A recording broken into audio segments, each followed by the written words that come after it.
Startuprad.io, your podcast and YouTube blog covering the German startup scene with news, interviews, and live events. Hello and welcome everybody. This is Joe from Startuprad.io, your gateway to the world of startups, tech and innovation across Germany, Switzerland and Austria with a global perspective. Today's guest brings a razor-sharp mind, FBI level training and a whole lot of real world wisdom to the microphone. Matthias Bullmahn is one of Germany's leading voices in sales psychology, crisis negotiations and strategic communications for founders and executives. He has been trained by the former head of FBI Hostage Negotiation Unit, holds a TÜV certification in Verkaufspsychologie, meaning sales psychology, and is a certified storytelling coach whose methods have helped startups, corporates, and solopreneurs alike turn cold leads into powerful connections without manipulation, hopefully. He's the creator of the podcast Psychologie, die verkauft und Skagil, so meaning psychology that sells. And what is Skagil? Skagil is about scaling agile. So also I'm an interim manager and support large companies with agile digital transformation. And I was funding an own department within Accenture where I worked 7 years, which combines large SAP programs and scaling agile. Great. And in this podcast, you break down the science of influence and sales, leadership and large-scale agile transformation, whether you're advising executive teams, preparing founders for high-stakes investor talks, or teaching emotional triggered strategies for Gen Z buyers. Matthias always leads with clarity, authenticity, and results.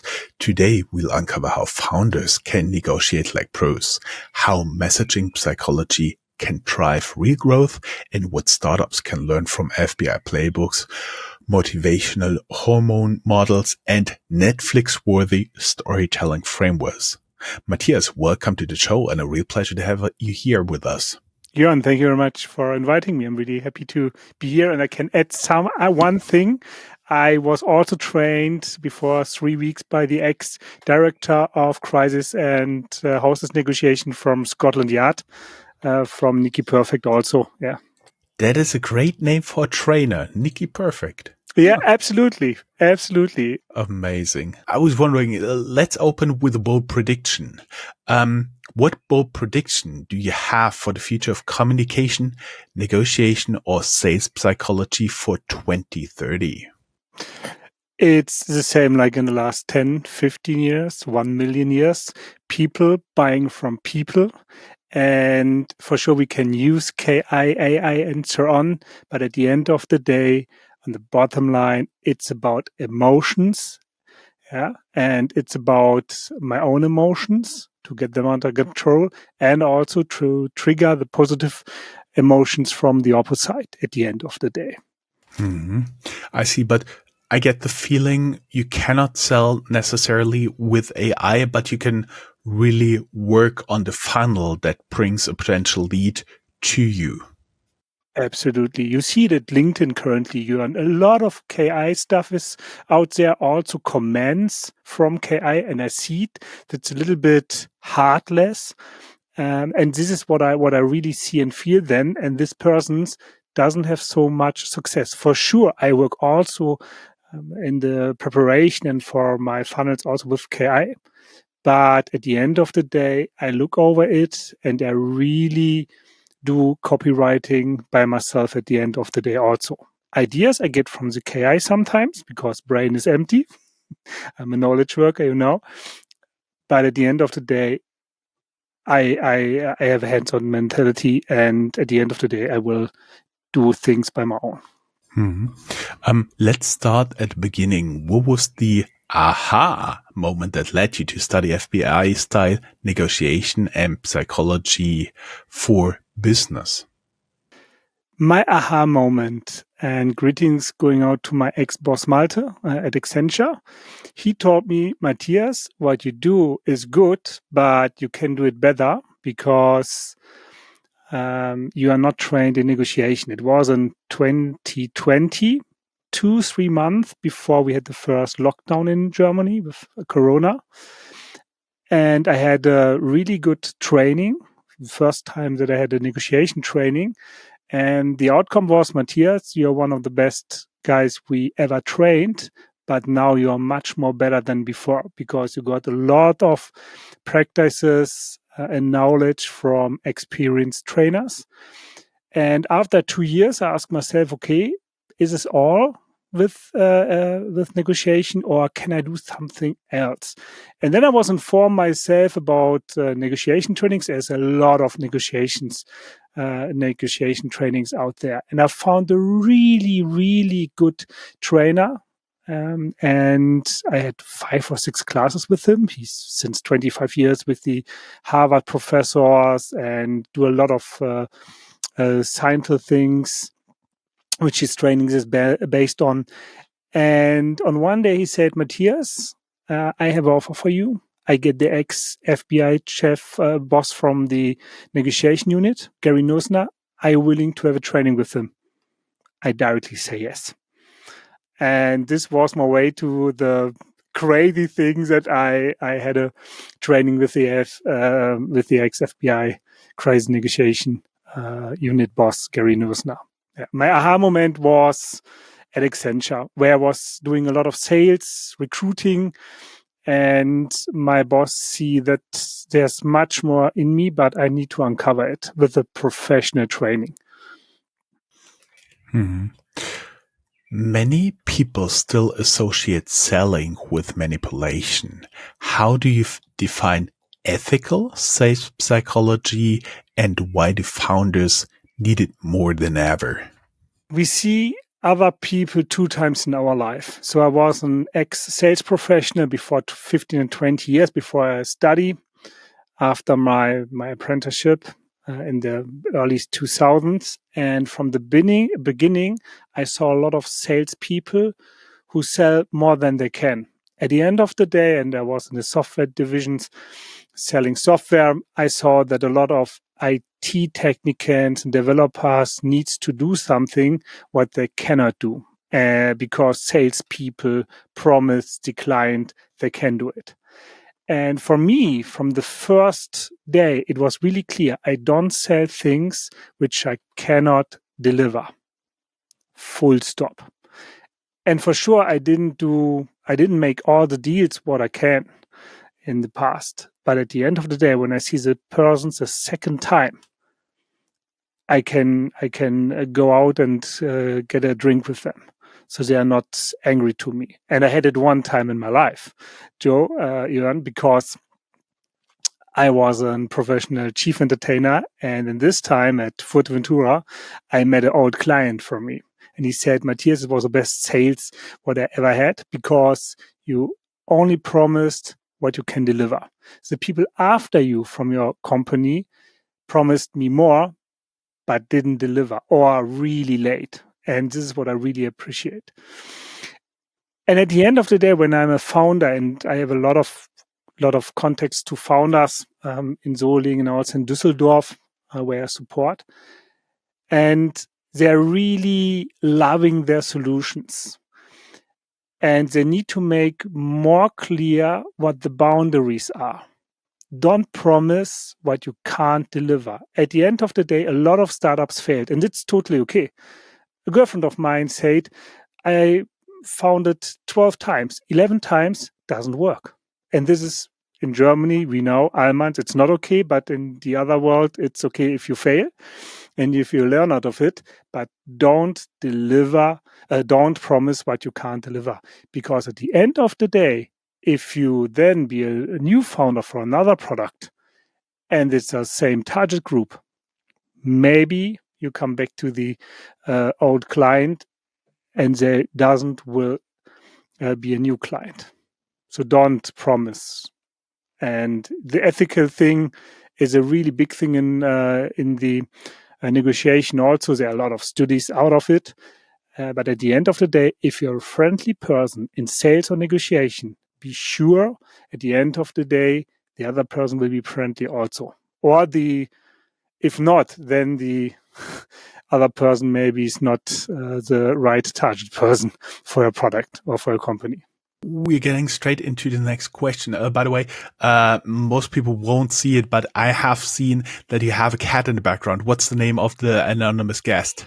This is Tia. She's now laying here. And the other one is Easy. They are both British short hairs. And the other one is a real big British short hair cat. Yeah, there are ladies here. The most agile and most trained negotiation cats in the world. So they doesn't want to do my job so that I can lay on a beach. Yeah. I see. We are already getting a little bit into the tactical deep dive frameworks and tools. And I was wondering, what do you think is the biggest misconception startup leaders have about negotiating, especially under pressure, like the BATNA framework for founders? They often have no BATNA. So, and for the people out there, what is a BATNA? It's the best alternative to a negotiated agreement. It's our best plan B. So for sure, we work here with a plan B. And if you don't have a plan B, so if you can make it in another way, then the only way to make sales, to make a deal is now on this table. And this brings you sometimes not in the best situation. So you give up earlier, you give a lot of rebates, etc. So be sure that you have a best alternative to a negotiated agreement. So the question is, what can I do when I go out of the table and have no result here? That's the question. And often enough, people think for sure we can negotiate. I was a negotiator in the school. I was doing the Abibal or some other things what I organized for other pupils and in my school. You call it negotiation. And I was 5.5 years in a child and youth psychiatry as I was 11 until 16 years. And I was negotiating for my life a lot. But this has nothing to do with the same things what I did after a professional training. And this doesn't mean that you need to do 6-7 trainings like me and FBI and Scotland Yard trainings. It's absolutely enough when you do 2 days of professional training, for example, Harvard Concept, or with trainers who are really experienced and also have professional trainings, etc.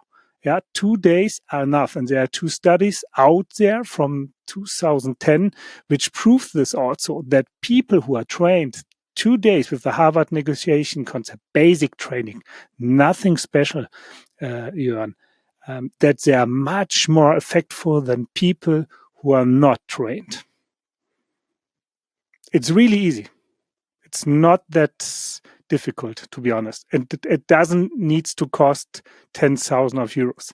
If you have a good trainer, you can make it with a group, 2 days, 5 to 10,000 people. If you have a big group of 10, 12 people, yeah, so per person around 1,000, 2,000 euros maximum. Mm-hmm. Mm-hmm. And how can startup founders use the either BATNA or SOPA framework to improve their investor negotiations or enterprise deals? So first of all, you need to zoom out and don't be emotional, because it's your child at the end of the day. If you are a founder, then it's your child. And some people say, yeah, the first thing what I killed is my child, but not my human child. So my professional business child. And think about, if this the only way to make a deal here? Is this the only way to go on, or do I have another option? And the first thing what you really need to do is zoom out and be not emotional. And this is the most critical thing. And I'm a really emotional guy.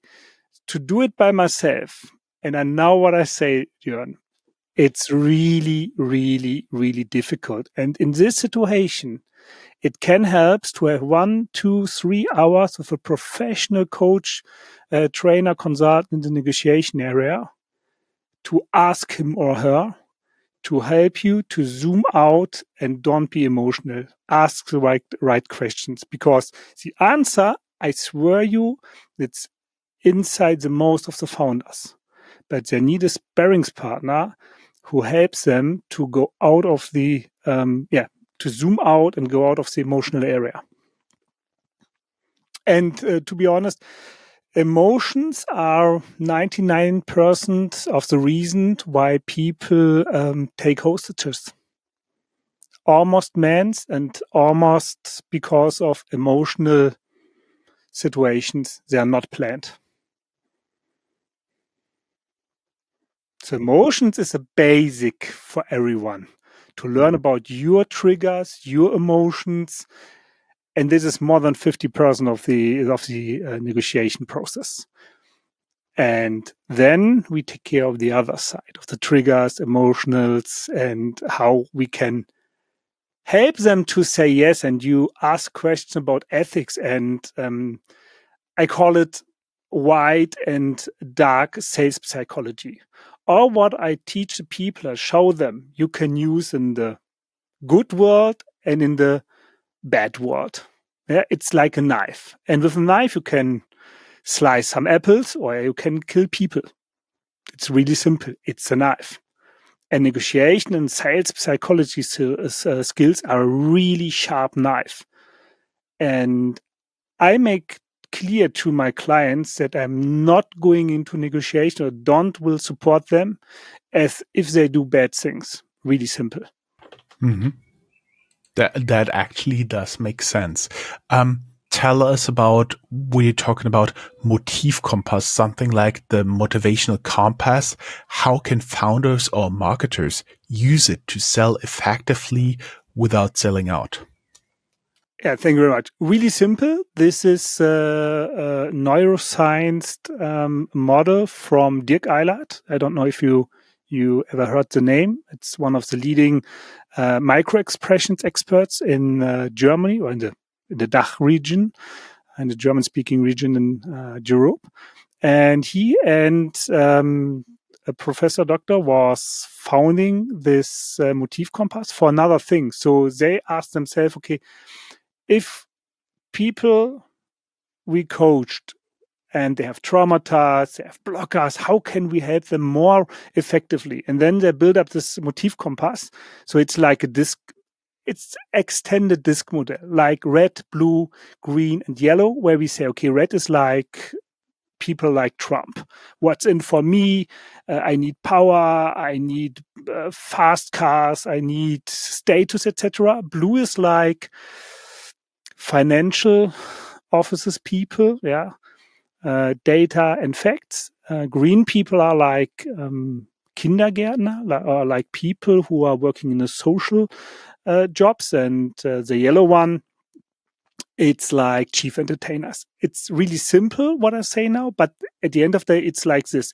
And all these people needs other pictures, other words. If I would like to sell something to Mr. Trump, I would only have him in my picture and say, you will be the number one. This product will help you to be the number one of the number one.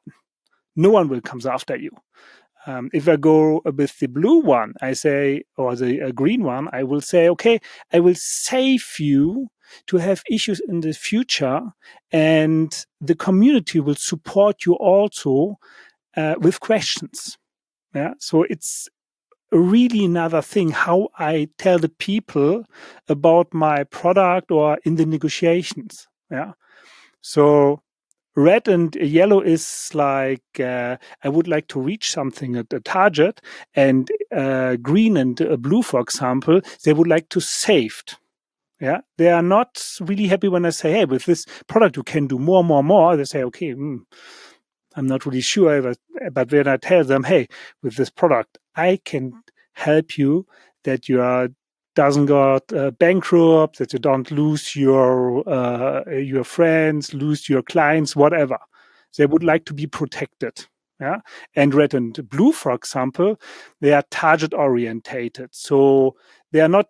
I don't want to say they are not taking care about humans, but less humans, more objects, and yellow and green are more influenced by humans, not by objects. So the human is in the middle point, yeah. And this is what I tell them really quickly, and we can sharpen our messages with the MotivCompass. Yeah.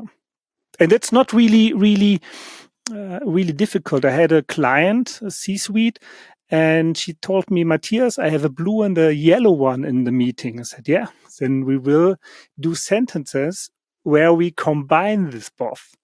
And we tried it, and she said, yeah, it works. And this was really nice to hear, because it was for me also the first time that I do it for a client. And I was sweating a little bit during the day. And at the evening, she called me, told me I got more money and all the things what I would, and a little bit more. All the conditions are accepted, and it worked. And before we go into a short ad break, what are the 3 killer words that win most pitches, LinkedIn posts, or sales messages? Learn, work, and I forgot the third one. I spoke about it today. Learn, work, and I forgot the third one. Yeah, I make a suggestion. We'll be on a short ad break, and when we come back, you'll remember, okay?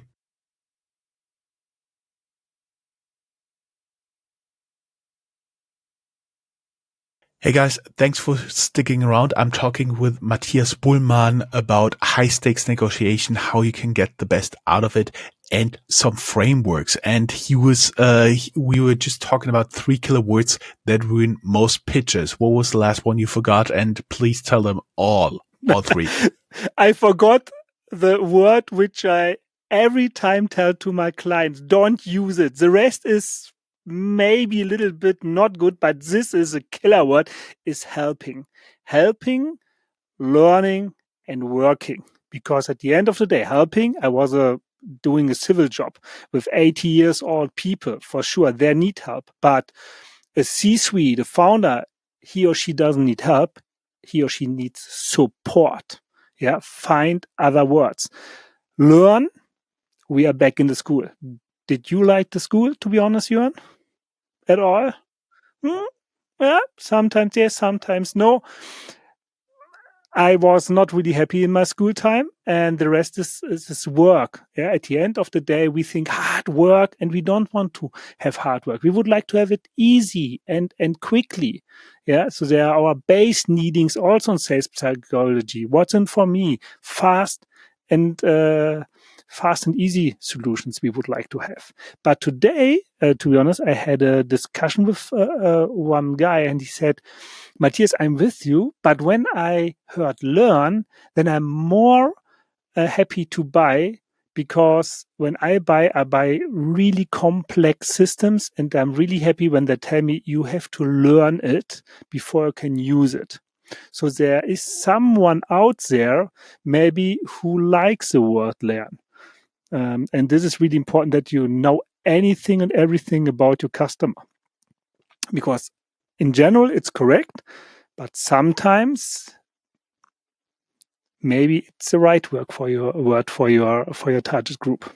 Mm-hmm. I was wondering, I was talking to a lot of people in past. This is almost my 700th interview in English.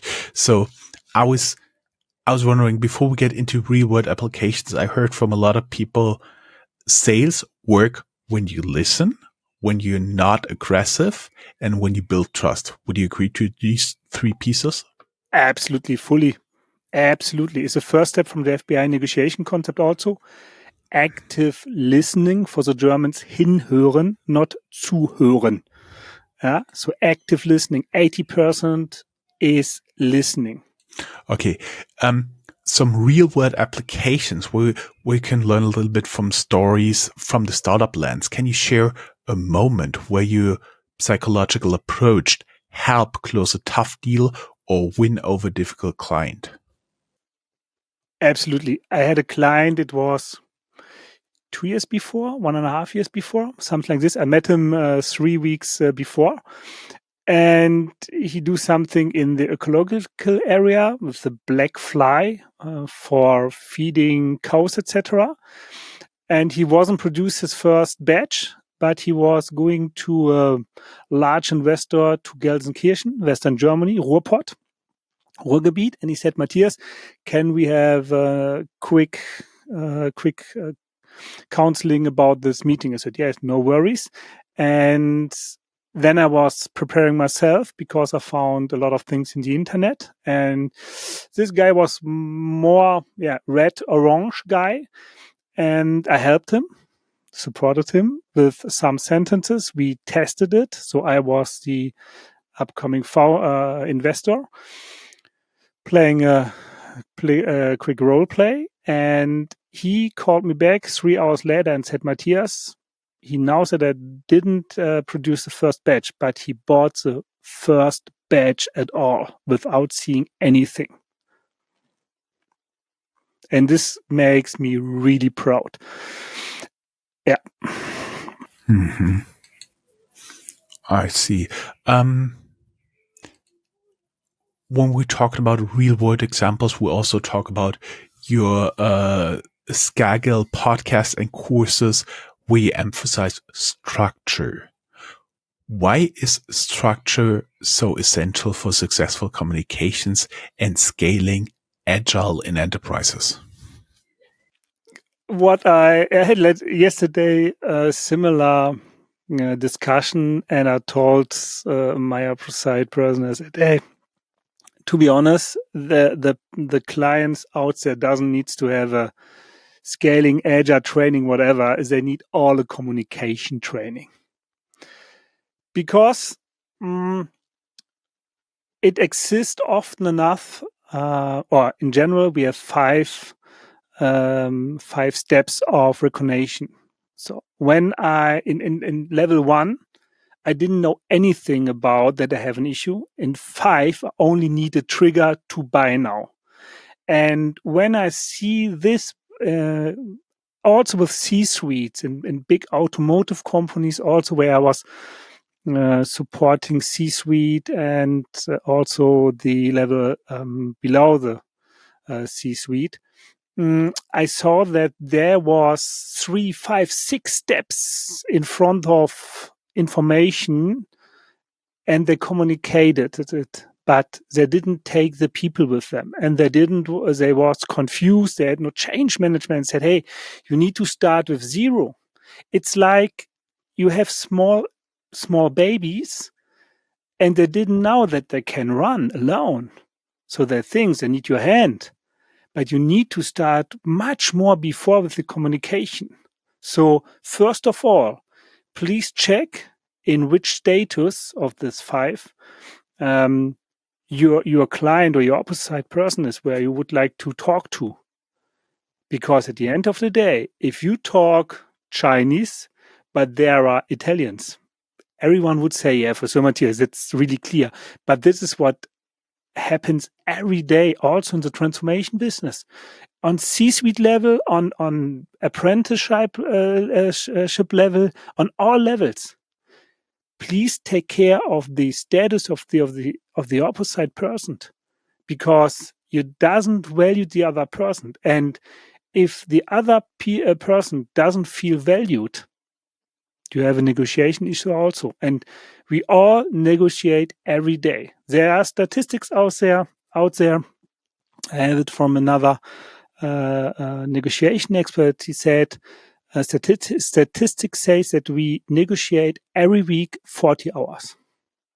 So maybe it makes sense, Jörn, to have a communication/negotiation training. And my negotiation trainings are often enough communication trainings also. And valuing the other person is a basic thing. If the other person doesn't feel valued, then you have a big issue. It has nothing to do with being smart, knowing the product, knowing the company, knowing the system. Nothing to do with this. Take care of the other person. Mm-hmm.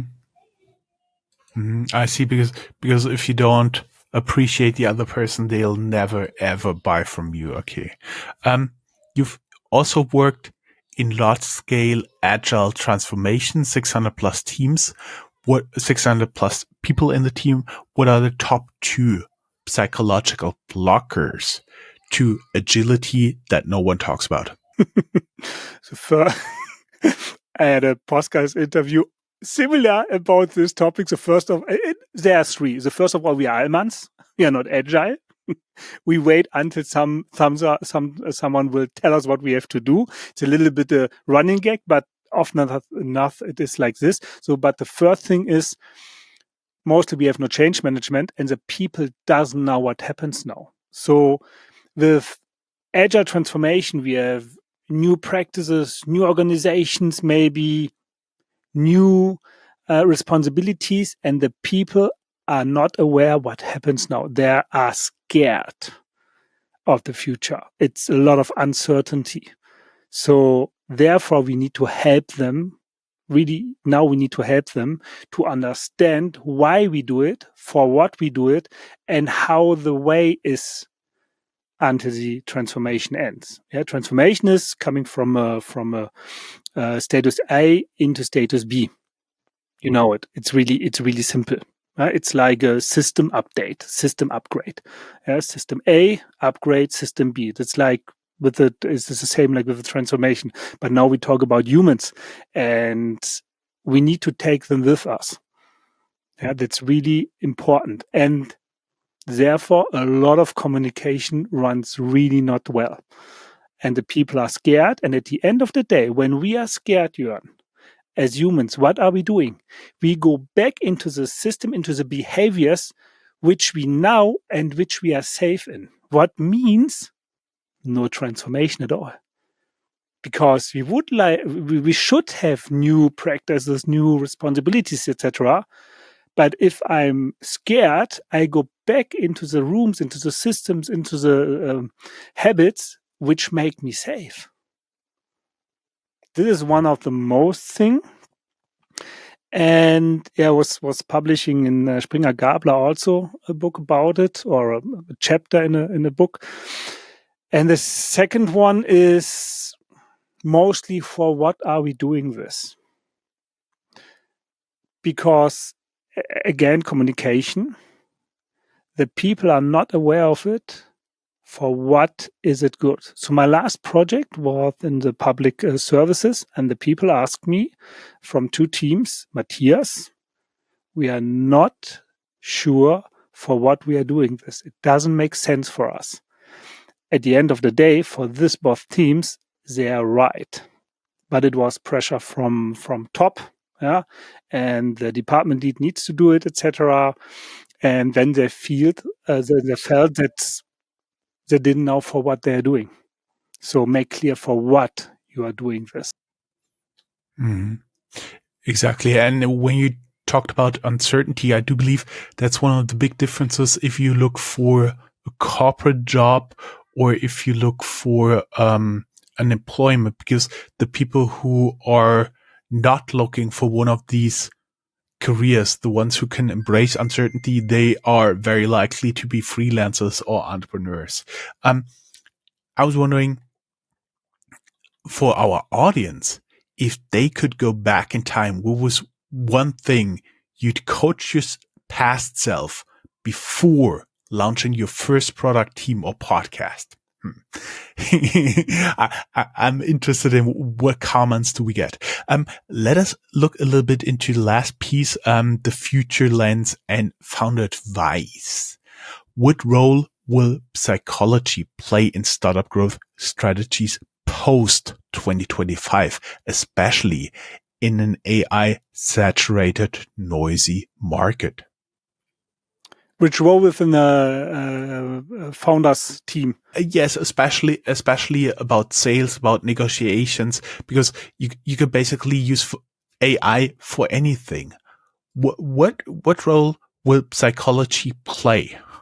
It's one of my favorite things. What I say, people buying from people.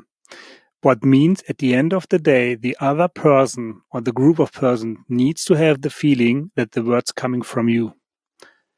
And for sure, I need KI for my LinkedIn posts also. But at the end of the day, 60% of these recommendations from KI, I will write new.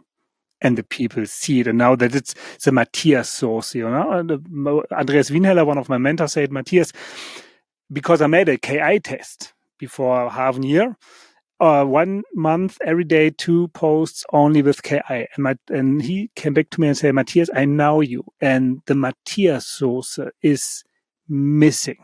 So the other persons will now, when you do only playbooks, selling books, PowerPoints, only with KI, for sure KI can help you. I use gamma.ai also for PowerPoints because I'm not a PowerPoint friend. And they give me a lot of good recommendations. But at the end of the day, I need to step in and do copywriting and change the picture. So what I don't want to see out there, and maybe other people from the Generation Z are different here.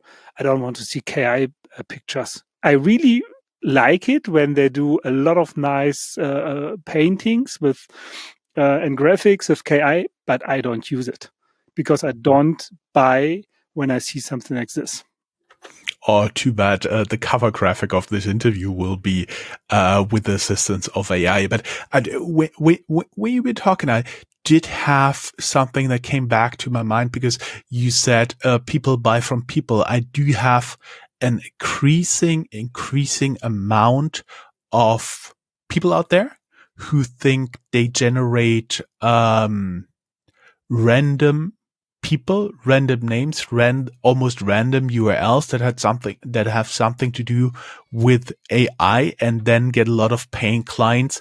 And you write with those AI agents as much as to as many podcasts as possible. I even wrote an article about it because you just check the URL. There's nothing behind it. You look up the person. They're not on the net. They are nowhere to be found in the people search engines, in LinkedIn, in Xing, wherever, Facebook. So you instantly realize that is not a valid approach. You cannot simply spam me. The top URL will go in my spam folder and I'll never look at it again. I get more than 100 emails a day, and a lot of them are pitches. Do you think a lot of other people who are not as exposed to AI will have the same behavior in the future? I heard a lot of this tactics with agents, etc., and I'm really curious to hear about that it works. A lot of people say, yeah, for sure it works. Buy my product for 1,000 euros.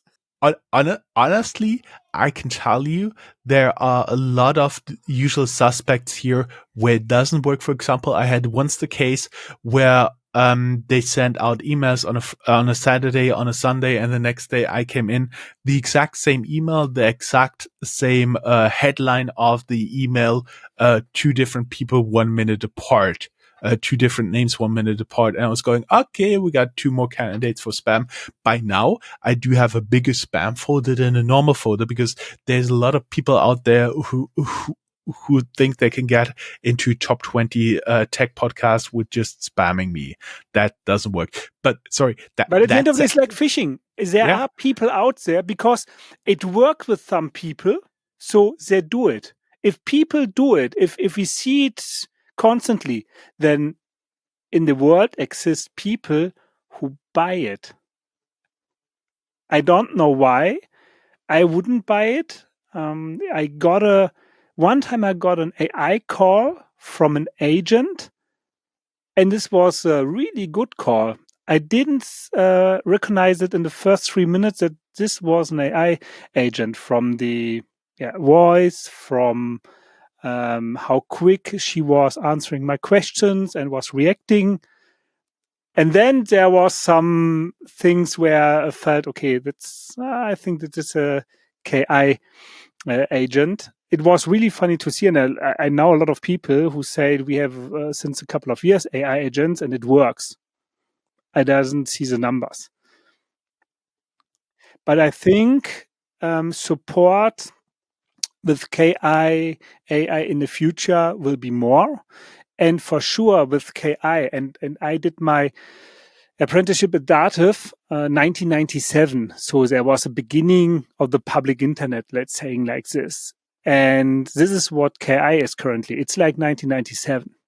And I'm really sure that we see in the next years a lot of things coming up that I'm really, really curious about. But at the end of the day, you need to know your target group and people buying from people. So what they do is, I have a lot of impressions from my impressum because the people would like to see if I'm a real person.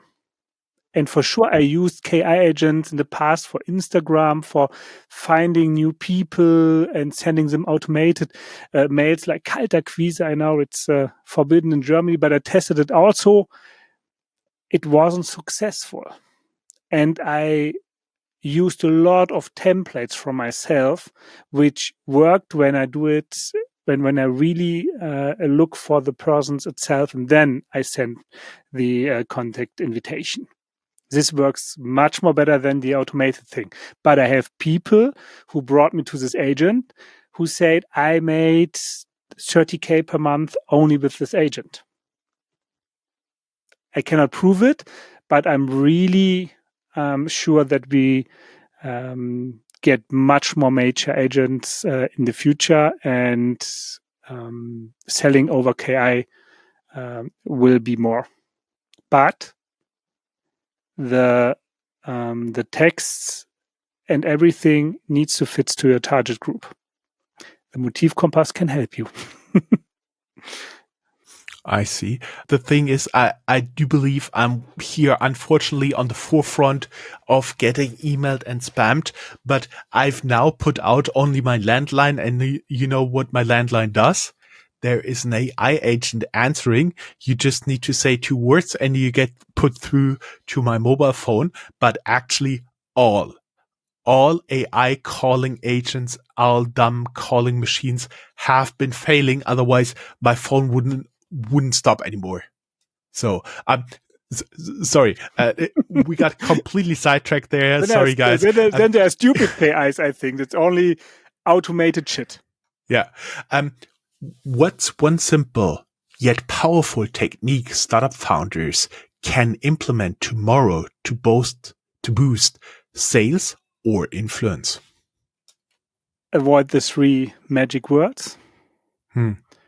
Think about that people would like to have a quick and an easy solution, and they every time ask themselves, what's in for me? And if you start with these 2 things, or with these 2 things, you will have more success directly. Because I see a lot of LinkedIn posts, I'm helping people, I do this, and no, come to the point directly. Come to the point. What's in for me? Quick. Yeah, I know. In Germany, you say Butter bei der Fische. Butter Get bei to die the Fische, point. Genau. Last but not least, what's the single biggest mistake you see founders make in their messaging, and how can they fix it? They are really so what I saw in the past was that mostly that they are really emotional. They love their baby, their product, their company, and this is how they sell it. If you are in person and the other person can feel the emotions and how you stand behind your product, it's really important. But within a direct message or an email, don't write sides of letters. Yeah. Don't do it. Yeah, make it really. To the point. We have the primary, and I did my yesterday a new podcast chapter was published with exactly this topic. This is the 3rd thing what I recommend. Primary and secondary things, what describes your products. The primary things are not paying on the first brain system. The first, you need to know, we have 2 systems in our brain. The first is really quick, and the second one is slow. So, and when I go with the primary, so with the facts, data, facts, etc., that's really cool. But at the end of the day, I didn't recognize it in the first brain system, in the fast system. The secondary are more emotional. What is the end status? What I can reach with your product? What is this for? Yeah. And this is really important. The second, a system needs the secondary items. Yeah. Really important. It's like your podcast. I can say, okay, it's the biggest one, text number 3, etc. I have a lot of facts, 700 interviews, what you have, a lot of facts, what I have about it. Okay. Does it catch me? I find it cool, but to listen it, I don't know. But at the end of the day, when I say, hey, in my podcast, you get the best people out there who give you tips you never heard about in LinkedIn, etc., in 45 minutes. You had the biggest founders with the biggest fails and the most of the tips what I can give you. Oh, okay, this is what I would like to hear. I can do facts also about it, but facts tell, stories sell. So learn storytelling also, please. It helps you. What we usually say, our claim to fame is you've likely never heard of our guests, but you will in the future. Nice. Mm-hmm. That's nice, yeah. Matthias, it was a pleasure talking to you. We will be back for our premium subscribers on YouTube and Substack, and we'll have a premium Q&A session. Thank you very much. It was a pleasure having you. Thank you very much, Jörn. All the best out there.